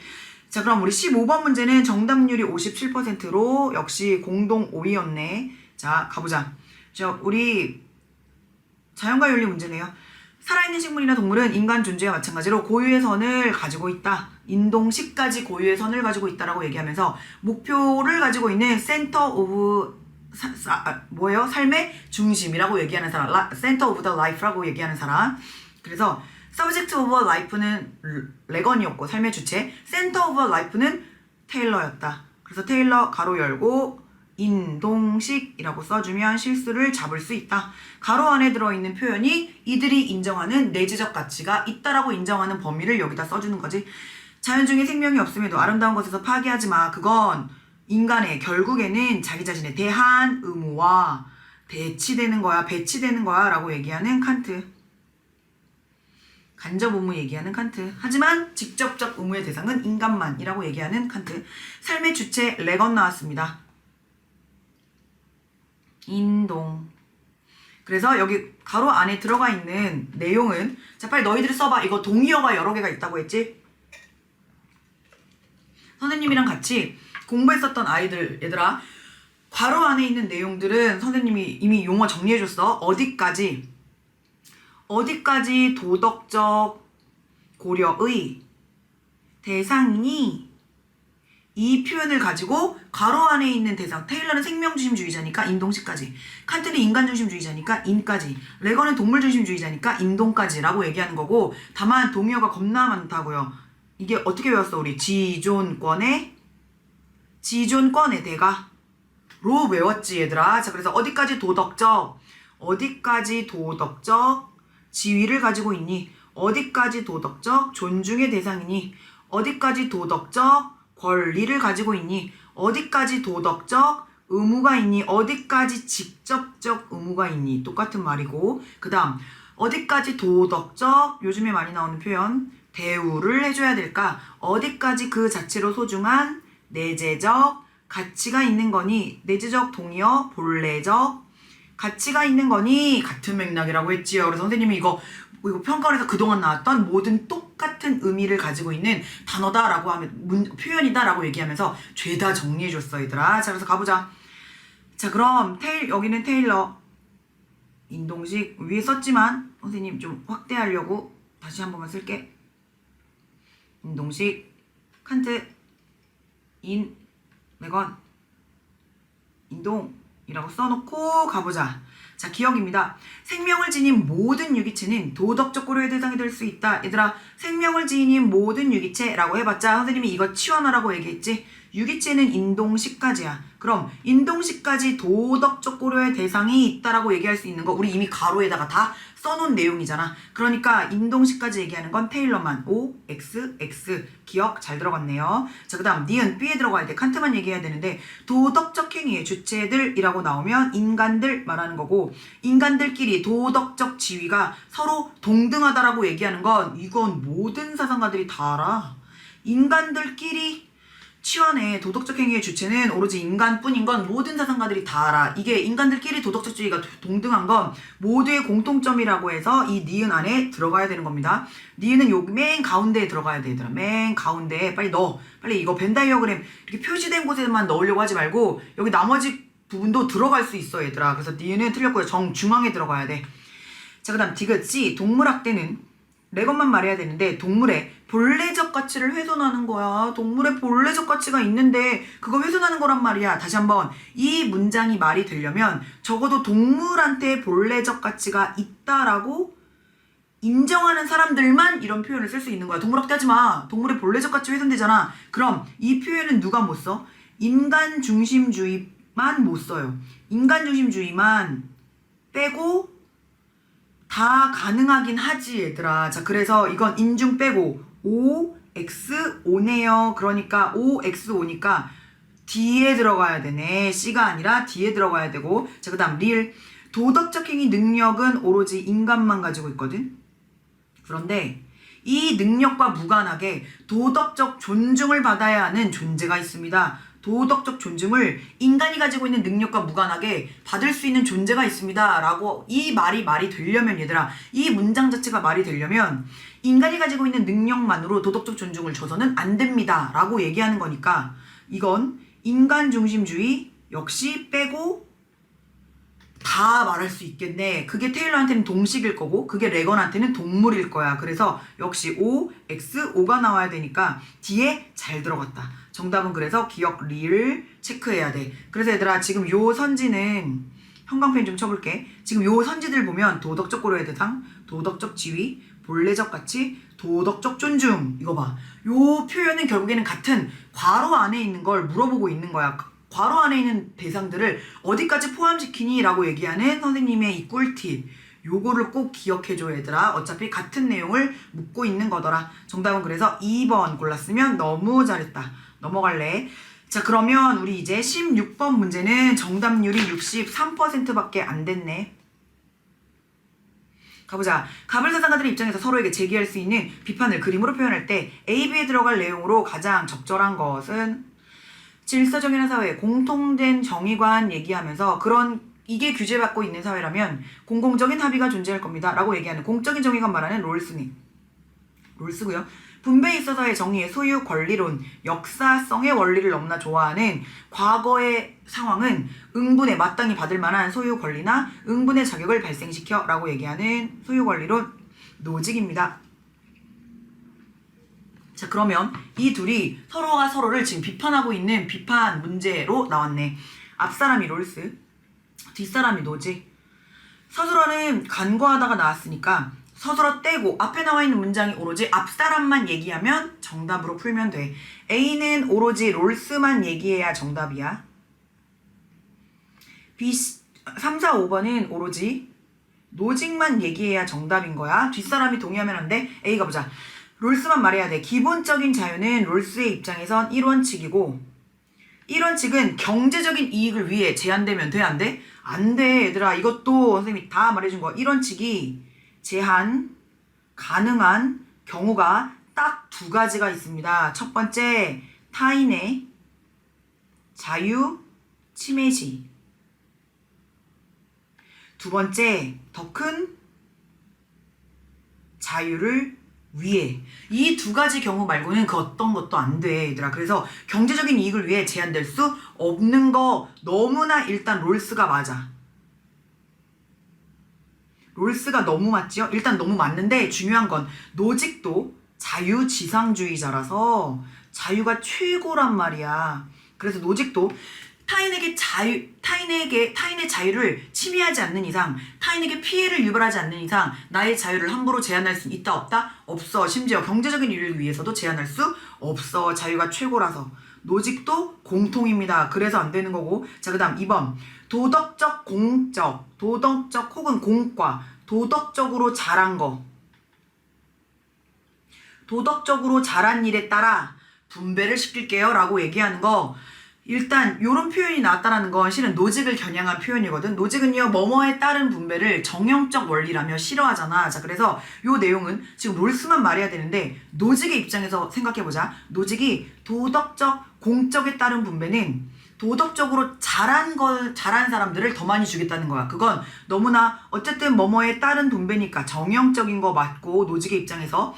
그리고 얘들아, 도덕적인 잘잘못에 따라서 분배를 해버리는 건 그 순간의 모습이 아니라 도덕적으로 어떤 잘잘못이 있었었는지를 과거, 역사를 볼 수 있는 거거든. 그래서 노직이 도덕적 공과에 따른 분배를 정형적이고 역사적이라는 걸 인정합니다. 노직이 너무나 인정하는 내용이야. 롤스의 입장과 상관없이 노직의 입장에서 뭐뭐에 따른 분배라고 하는 건 너무나 정형적이고 심지어 예를 들어 우리 과거에 평가원에서 나왔었던 건 지능 지수에 따른 분배였거든.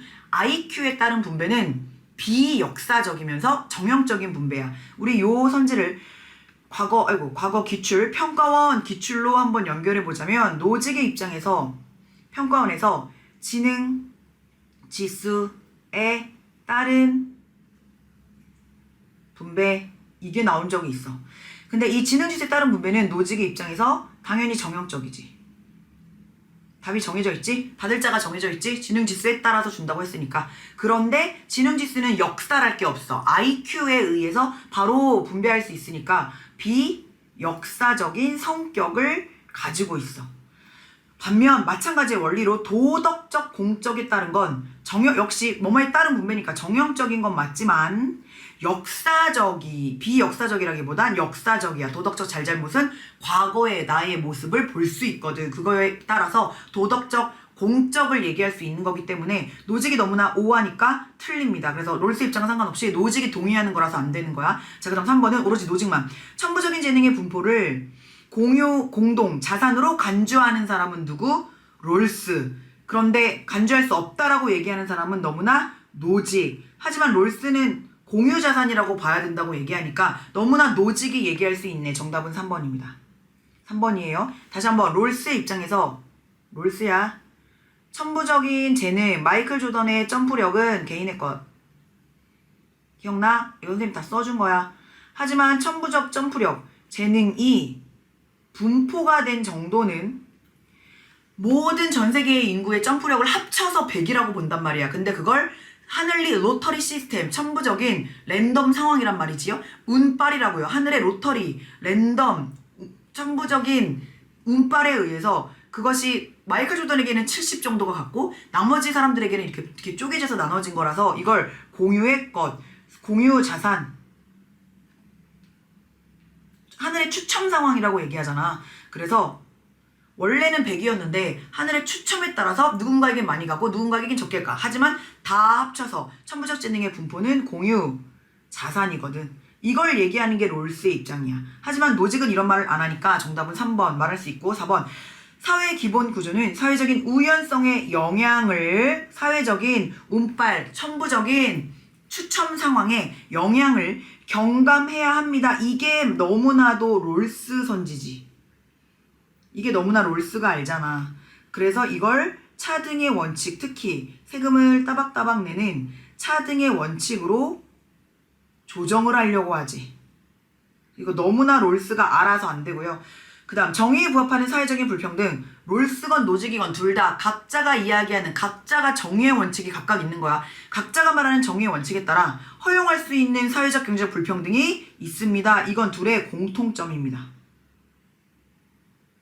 둘의 공통점이라서 얘는 오답인 거야. 자, 그래서 정답은 3번 골랐으면 너무 잘했습니다. 자, 그러면 우리 이제 정답률 3위 문제로 가볼까? 17번이 정답률 3이네. 정답률은 54%래. 가보자. 가불병 사상가의 입장. 법적 형벌은 분배적 정의야. 근데 이거 다 선생님이랑 다 했어. 분배적 정의 문제고요. 제시문 읽어보면 법적 형벌은 결코 시민사회에 다른 어떤 선을 촉진하기 위한 한낱 수단으로 가해질 수 없습니다. 오직 보복법만이 형벌의 양과 질을 결정하는 사람 칸트. 그래서 얘들아 우리 교정적 정의는 칸, 루, 베벤, 칸, 루, 베벤 으로 기억해 달라고 했고, 가운데 두 사람을 쪼개 달라고 했지. 가운데 두 사람 쪼개서 앞사람이 범죄의 예방보다 처벌, 응당, 너가 죄를 저질렀으면 받아야 돼. 보를 강조하는 사람들이 둘. 아니, 처벌도 물론 중요하긴 하지만 처벌 그 자체보다 범죄 예방이 훨씬 더 중요해. 왜? 사회에 발생할 해악을 줄여야 되니까 라고 얘기하는 공리주의가 뒷사람이고, 자, 그 다음 얘들아, 뒷사람들이 폐지론을 그나마 언급할 수 있고, 하지만 벤담은 조건부랬어. 그리고 앞사람은 사형제도 존치론. 그래서 칸트는 좀 특이한 사람. 넷 다 공적 정의 실현은 쓸 수 있지만 칸트에게 공적 정의 실현은 오로지 인격성 실현이라고 얘기하는 사람이고, 뒷사람들 중에서 가운데 낑겨있는 베카리아가 함정선지가 많더라. 이들의 공통점은 사회계약설. 사회계약설에 따라서 존치로 빠지면 루소, 폐지로 빠지면 베카리아. 벤담과 베카리아의 공통점은 공리주의. 위에 썼지만 공리주의 이렇게 얘기하더라서 이렇게 도식화시키라고 했어요. 그래서 이렇게 얘기하는 사람 칸트고요. 법률이란 사회적인 결합의 조건에 불과하다. 어려운 말 아닙니다. 사회적인 결합의 조건으로서 법률이 있다. 인민은 법률에 복종하면서 끝났다. 자, 얘들아, 이거 나와도 이 사람인 거 알아야 돼. 법률에 복종하면서 그 제정자가 되어야 된다. 얘들아, 법을 직접 제정할 수 있는 사람들이 인민이래. 이렇게 얘기하는 게 바로 직접 민주주의.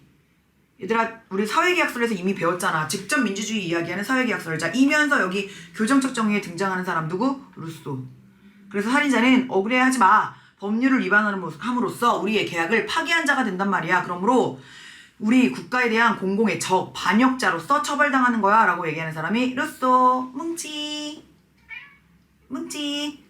법은 개개인의 특수의사의 총체인 일반의사를 대표하는 거야. 개개인의 특수의사의 총체인 일반의사 대표, 이렇게 얘기하는 사람. 그래서 인간이 자신을 죽일 권리가 없는 이상 그 권리를 타인이나 일반 사회, 국가에 양도한 적이 없다. 그러니까 사회계약설 폐지론으로 빠지는 이 시점에서 뭉치가 또 알짱거리며 와줘서 막간을 이용해서 졸았지. 졸지 마세요. 졸지 마세요. 붕붕따 뚜구뚜구뚜구뚜구뚜구 땡땡 둥둥따라 둥둥따. 너무 예쁘지요? 너무 예쁘지요? 우리 뭉치 엄마가 미용시켜줬는데요. 자, 얘들아, 우리 뭉치 봐. 우리 뭉치 좀 봐봐. 너무 귀엽지? 요 배가 얼마나 예쁜지 몰라. 너무나 얌전한 개냥이야.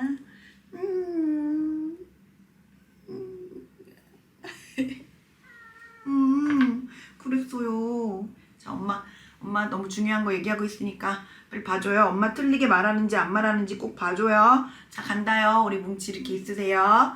자, 일반 회사를 대표한다. 그래서 우리 양도한 적이 없다. 베카리아 폐지론으로 빠지는 거야.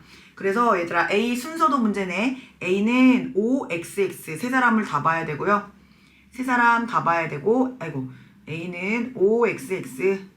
그 다음 B는 둘만 보면 돼. C는 을만 보자. D는 병만 보면 돼. 칸트, 루소, 베카리아야. 자, 그러면 기억. 살인에 대한 공적 정의라는 표현은 냈다 쓸 수 있어. 냈다. 여기에 없는 실은 벤담도. 공적 정의 실현이 형벌의 목적이거든. 다만 구체적인 내용이 조금 다르지. 그런데 그 공적 정의를 사형을 통해서 실현할 수 있는가? 예라고 대답하려면 존치론자여야 되겠지. 그래서 존치론자는 칸트와 루소니까 O, X네. 기억은 틀렸고, 니은 이제 루소 베카리아 보자. 칸트야. 봐봐. 사형의 정당성은 사회 계약에 근거해야 돼. 사형이, 자 얘들아, 이것도 중요한 건 사형의 정당성을 사회 계약에 근거해서 판단한다고 한 거지. 아직 판단한 거야, 안 한 거야? 아직 안 한 거야. 그냥 논거로서 사형의 정당성을 판단할 때 사회 계약을 근거로 제시할 수 있는 사람들은 루소와 베카리아지. 자, 그래서 이건 둘의 공통점입니다. 자, 그래서 B는 안 되는 거 잘못 들어갔고, 이 시점에서 그럼 뭉치 갈 거야? 뭉치, 언니, 형 누나들 시험 잘 보세요. 화이팅! 응원해 줄 거야? 화이팅! 뭉치, 간식? 간식이라고 대답합니다. 오해하지 마세요. 이 아이의 이름은 간식이 아니라는 거. 간식! 간식? 네, 이따 줄게요. 자, 그래서 가보자 얘들아. 자, 사형은 살인자가 국가 구성원이 아니라는 증명이자 선언인가? 너무나 루소가 이런 말을 하지? 억울해하지 마. 너 우리의 계약을 파기한 사람으로서 국가의 우리의 공공의 적으로서 사형당하는 거야. 디귿 맞고. 리을. 너무나 중요합니다. 이것도 얘들아 우리 평가원에서 나왔었던 내용이라 말이지요. 자, 그래서 물론 근데 이거 4개의 선지가 다 매력적이야 실은. 넷다 다 매력적인데, 자 리을 가보자. 베카리아 입장에서 범죄자보다 시민들에게 더 큰 공포를 줘야지만 범죄 예방에 훨씬 더 탁월해. 그래서 심지어 살인자에게 종신노역형 집행할 때 범죄 예방의 효과를 더 나타나기 위해 공개적으로 하래, 비공개적으로 하재? 공개적으로 하라고까지 얘기하는 사람이거든. 그래서 범죄 예방이 너무나 중요해서 이미 형벌을 받고 있는 범죄자는 살인자는 종신노역형으로 평생 동안 그 형벌을 받을 거야. 하지만 그걸 보고 있는 선량한 시민들이 더 큰 공포감을 느껴서 범죄를 저지르지 않게 범죄 예방의 효과를 주고자 하는 사람입니다. 자, 그래서 이게 너무나 맞습니다. 물론 범죄자도 무서워해야 돼. 그런데 시민들에게 더 큰 공포를 느껴야 돼. 자, 그래서 리을 너무나 맞습니다. 정답은 5번 골랐어야 된다. 자, 그러면 우리 이제 18번으로 가보자. 18번 문제는 정답률 2위야. 51%라고 가보자. 어떤 사람은 직업과 윤리군요. 어떤 사람은 마음을 쓰고 어떤 사람은 힘을 씁니다. 노심자와 노력자를 얘기하고 있어. 마음을 쓰는 사람은 노심자. 다른 사람을 다스리는 역할은 당연히 노심자, 정치 다스리는 일을 해야 되고, 힘을 쓰는 사람은 육체의 힘을 수고롭게 하는 사람입니다. 노력자야.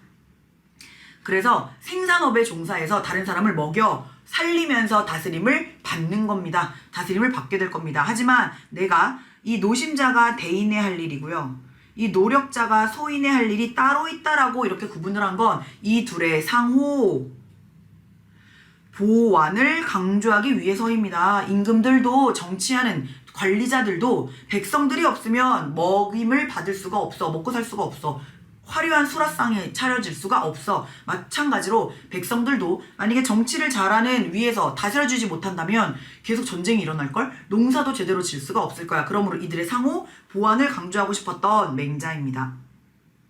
자, 그 다음 기승전 예의제정으로 끝나면 누구로 풀라고 했어? 순자로 풀라고 했잖아. 제발 선왕이시여. 우리의 본성하는 인의예지가 없습니다. 성악설이기 때문에 반드시 예의를 제정해 주셔야지만 우리가 다투지 않아요. 지혜로움과 어리석음, 능하고 무능한 것을 분별했다. 제발 예의로서 분별을 하게 해주세요. 마찬가지로 예의를 제정해줬던 것처럼 직업도 분별해서 제정해주세요 라고 얘기하는 사람이야. 자, 그래서 사람마다 직업도 분별해줄 수 있고, 그리고 또 음악도 심지어 제정하라고 얘기하거든. 기승전 예의제정, 기승전 음악제정. 그래서 순자가 예술과 윤리에서 나왔을 땐 선왕이 음악을 제정해주세요 라고까지 얘기하거든. 이후 사람마다 각기 그 일을 맡기고 마땅한 곳을 차지하게 한 뒤 노계, 월급 말하는 거지 얘들아. 녹봉, 월급 같은 걸 말하는 겁니다. 당신이 한 일에 대해서 많고 적음을 정했다. 너가 높은 자리로 올라가고 싶으면 순자는 사회 혼란의 원인을 첫 번째, 본성 그 자체가 악해. 두 번째, 재화가 희소해서 그래. 그러므로 자, 순자가 사회 혼란의 원인을 위에다가 쓸까 우리? 이거 조금 써볼까? 사회 혼란의 원인을 순자의 입장에서 사회 혼란의 원인을 두 가지로 설명하잖아. 악한 본성 그 자체가 문제인데, 그 와중에 사람들이 얻고자 하는 재화의 희소성, 재화가 너무나 희소하단 말이야. 그래서 이걸 해결하는 방법이 첫 번째 화성, 기, 위. 두 번째 재화 희소성 어떻게 해결해? 공정한 분배를 통해서. 그래서 너무나 중요한 순자에게 공정한 분배의 기준이 겁나 뼈 때리는 사람이라고 얘기했지. 어느 정도로 뼈를 때리느냐, 어느 정도로 뼈를 때리느냐면 또 왔어. 놓칠 수가 없어서 얘들아. 자, 어느 정도로 뼈를 때리냐면 천하의 능력을 키우면, 얘들아, 능력이 없으면 아무리 임금, 예, 도, 덕에 부합하지 않으면 임금의 자손이라고 하더라도 장산일 혹은 농산일에 배치시킬 것이요, 농민의 자손이라고 하더라도 너무나 예도덕에 부합하면 어떻게 하라 그랬어? 다스리는 일에 배치시켜야 된다. 이런 혁신적인 이야기한 사람이고 천하의 능력이 없으면 뼈 때렸잖아 얘들아. 능력이 없으면 온 천하가 너를 버릴 것이요 천하의 능력을 갖추면 온 천하가 너를 찾을 것입니다. 라고 얘기하는 게 순자의 입장이다. 그래서 순자가 이야기하는 공정한 분배 기준을 뭐라고 선생님이 다 써줬냐면 예, 도, 덕, 적성, 예법 공부가 맞아야 돼. 그리고 천하의 뼈 때리는 능력에 따른 정당한 차별, 차등 분배를 너무나도 강조하죠. 이렇게 인정하는 사람, 정당한 차별, 정당한 귀천을 너무나 인정합니다. 그래서 이 해결하는 방법이 결국 화성기 위건, 공정한 분배건 예가 공통적으로 들어가기 때문에 그래서 예치 사상을 너무나 강조했던 게 순자잖아. 자, 그래서 이거 순자입니다. 자, 그러면 요 내용 썼으면 우리 가보자. 1번 분업을 통한 자, 맹자거든. 분업을 통한 생산물의 교환이 사회 질서 유지에 기여할 수 있다. 얘들아, 맥락 봐봐. 생산물은 교환 가능하지. 각자 역할을 맡은 바 최선을 다하면서 옷을 만드는 사람은 옷을 만드는 거야. 나무를 베는 사람은 나무를 베는 거야. 농사를 짓는 사람은 농사를 짓는 거야. 각각 분업을 인정하긴 하지만 그럼 이제 그걸 어떻게 해야 되겠어? 각각 만든 걸 교환은 해야지 얘들아. 음식을 쌀로 바꾸고 또 역시 뭐 나무를 쌀로 바꾸고 이렇게 생산물을 교환하는 건 너무나 맞는 겁니다. 정답은 그래서 1번이야. 분업이라고 했는데 뭔가 교환은 아닌데 로 헷갈리면 절대 안 돼. 맥락 봐봐. 생산물의 교환이잖아. 그러니까 너무나 맞는 겁니다. 얘들아 다스림을 줬으니까 쌀도 내 상에 임금의 입장에서 내 상에 올라오는 거야. 그래서 생산물의 교환 너무나 맞습니다. 2번 백성의 항산 보장을 정치의 궁극 목적으로 삼아야 된다. 아 이거는 생 기초 중에 기초지요. 맹자가 그래요. 오 맹자가 무항산 무항심 이론을 얘기했지만 일반 백성은 무항산이면 항심을 유지할 수가 없습니다. 일반 백성 얘기하는 거지. 자 그런데 이때 중요한 건 만약에 선후를 물어본다면 순서를 물어보는 선지가 나오면 항산이 먼저랬어? 항심이 먼저랬어? 순서를 물어보면 일정한 생업을 먼저 보장해줘야 돼. 그래야 도덕적인 마음을 유지할 수 있어. 남의 집을 안 털어. 하지만 경중을 물어본다면 어떤 게 더 중요해요? 중요도를 물어본다면 유학자입니다. 일정한 생업 보장도 물론 중요한데 뭐가 더 중요해요? 궁극적인 목적이 뭐예요? 이라고 물어보면 항심, 도덕성을 유지하는 게 훨씬 더 중요한 거야. 도덕적인 사회 만드는 게 이상적인 목표인걸? 그래서 자 항산 보장을 정치의 궁극 목적은 항심 유지입니다. 도덕적 사회를 지키는 게 훨씬 더 중요한 거야. 틀렸고 3번 예를 통해 본성을 회복 너무 중요한 표현입니다. 회복이라는 서술어가 나오면 앞에 있는 목적어가 플러스가 나와야지 좋은 걸 회복하는 거야. 건강을 회복하는 겁니다. 컨디션을 회복하는 거야. 좋게 회복하는 거야. 좋은 걸 회복하는 거야. 자 그런데 순자의 입장에서의 본성은 마이너스이기 때문에 회복한다라는 표현을 쓸 수가 없어. 본성 회복하면 큰일 나. 성악설이니까. 그래서 안 되고요. 4번 타고난 자질의 차이만으로 군자와 소인 간의 우열이 결정된다. 아닙니다. 타고난 자질 자체가 중요한 게 아니라고 했어. 얘들아 심지어 순자는 뼈 때리는 자야. 후천적인 노력을 훨씬 더 강조했잖아. 여기 선생님이 이거 설명해 주면서 이거 봐.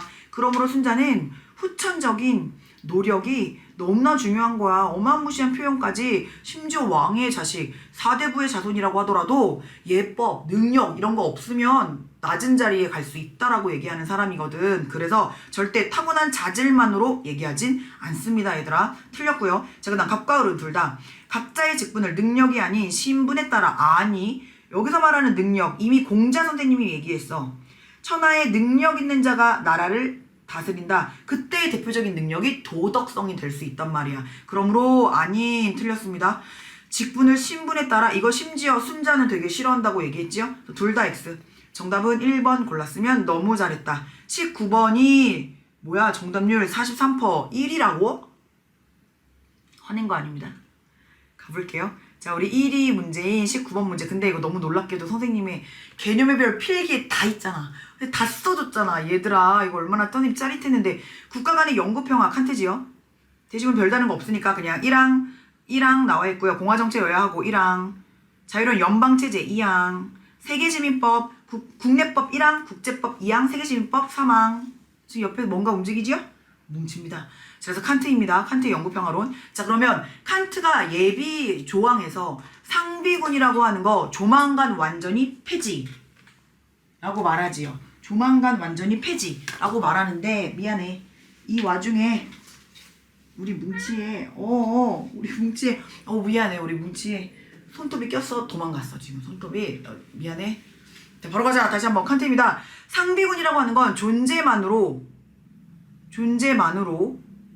전쟁을 유발시키는 요인이 된다라고 선생님이 똑같이 필기에 써놨지, 얘들아. 왜냐하면 상비군 언제나 항상 전쟁을 할 준비가 되어 있는 군대이기 때문에 이걸 계속 많이 키우고 있으면 계속 상비군을 키우고만 싶을까? 전쟁도 한번 일으켜보고 싶을까? 일으켜볼 수 있단 말이야, 얘들아. 너무나도 위험 요소입니다. 그러므로 정답. 상비군은 조만간 완전히 폐지하지만 방어전쟁을 위한 예비군은 괜찮아.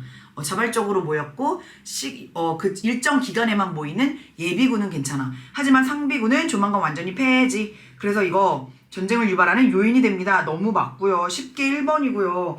선생님이랑 같이 공부한 아이들은 1번 진짜 쉽게 풀었을 거야. 이거 19번 문제 1번으로. 모든 국가의 공화정치 수립이 영구평화 자체를 보장하진 않아. 왜냐면 얘는 그냥 확정조항 저스트 하나의 내용에 불과하기 때문에 제시문에 나와 있는 것처럼 확정조항은 3개의 내용이 있고 예비조항 내용까지 있어. 그러므로 요 내용만으로는 안 되는 거야. 3번 그냥 필요조건의 맥락이지. 이방인은 타국의 영속적 체류권 아닙니다. 일시적 예비조항의 내용이지 일시적 방문에 권한이 있는 겁니다. 그래서 틀렸고요. 국가 간의 영구평화를 위해 어떠한 국제도 발행하는 거 안 된다고 했지, 얘들아. 어떠한이 아니라 뭐라고? 전쟁과 관련한 국채 발행만 금지인 거야. 정정당당한 국제적인 외교를 함에 있어서 발행되는 국채는 너무나 괜찮고 전쟁과 조금이라도 관련되어 있는 그 국채만 발행하지 말라는 거야. 틀렸고 예비조항 내용이고요. 국제법의 이념에 따라 평화연맹을 국제국가, 단일한 국제국가 마이너스 세계정부 마이너스, 이거는 히틀러도 이런 얘기는 안 한다고 선생님이 얘기했었지요. 자, 그래서 이 19번 문제가 지금 최고 오답률 1위를 찍고 있는데 이건 선생님의 맛보기 강의만 제대로 들어도 너무나 쉽게 풀 수 있는 내용이에요. 선생님의 사이트에 들어오면 맛보기 강의 하나만 들어도 이 맛보기 강의가 선생님이 칸트의 영구평화론과 갈등의 평화연리를 넣어놨잖아. 그것만 들어도 너무나 쉽게 풀 수 있는 내용인데 정답률이 43%라는 건 1위라는 건 너무나 아쉽네요. 빨리 이거 선생님 수업 안 들은 아이들아, 절대 시간 낭비 아닐 거니까 조금이라도 약한 내용 있으면 선생님의 개념의 별로 와서 꼭 한번 들어봤으면 좋겠어. 선생님의 개념의 별 수업에는 모든 심화 내용, 모든 꿀팁까지 죄다 들어가 있거든. 그래서 너무나 쉽게 19번은 1번 나왔어야만 해. 얘들아 20번은 이것도 그냥 독해 문제 어렵지 않아. 너무나 쉬우니까요. 그냥 독해로도 그냥 바로 풀어낼 수 있는 거라서 이거는 선생님이랑 따로 하진 않을게. 다 했다, 얘들아. 자, 그래서 선생님이랑 이렇게 7월 전국연합 합력평가 이 내용을 거의 모든 문제를 선생님이랑 해설해 봤는데 조금이라도 맥락이 안 읽히거나 논리적인 근거가 안 떠오르는 아이들은 너무나 선생님의 개념의 필기 안에 다 들어가 있으니까 꼭 다시 한번 복습 열심히 하고, 처음 듣는 친구들은 꼭 절대 시간 낭비 아닐 거니까 개념의 별 선생님의 강좌들 중에서 개념 수업이라고 생각하지 말고 모든 꿀팁까지 다 들어가 있으니 꼭 약한 주제만 이렇게 선택해서 발췌해서 그것만, 교재가 없어도 되니까 그 부분만이라도 한번 들어봤으면 좋겠어, 얘들아. 좋아, 얘들아. 그러면 오늘 해설 영상은 이렇게 마치도록 할게. 모의고사 보느라 너무나 고생 많았어, 얘들아. 자, 그럼 다음 해설 영상에서 만나자. 안녕.